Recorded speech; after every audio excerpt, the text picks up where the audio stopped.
పాకిస్తాన్తో స్నేహస్తం అందించేందుకు బంగ్లాదేశ్ తహతహ. భారత్లో ఇటీవల పెరిగిన విభేదాల నేపథ్యంలో పాకిస్తాన్తో సన్నిహిత సంబంధాలు నెరవేర్చేందుకు బంగ్లాదేశ్ ప్రభుత్వము ప్రయత్నిస్తుంది. ఈజిప్ట్ రాజధాని కైరోలో శుక్రవారం జరిగిన D8 అంటే ముస్లిం మెజారిటీ దేశాల కూటమి. ఈ కూటమిలో పాల్గొనేందుకు పాక్ ప్రధాని షెహనాజ్ షరీఫ్,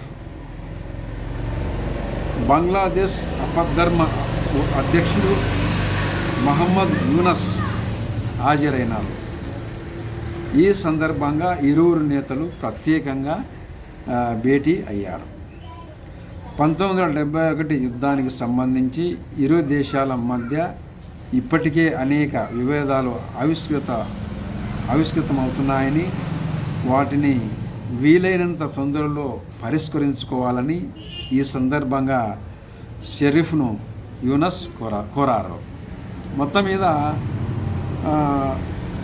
బంగ్లాదేశ్తో సత్సంబంధాలు నెరవేర్చడానికి ఈ యొక్క బంగ్లాదేశ్ అనేది చాలా ఇంట్రెస్ట్ చూపుతూ ఉంది. ఇది ఫ్రెండ్స్, థ్యాంక్ యూ.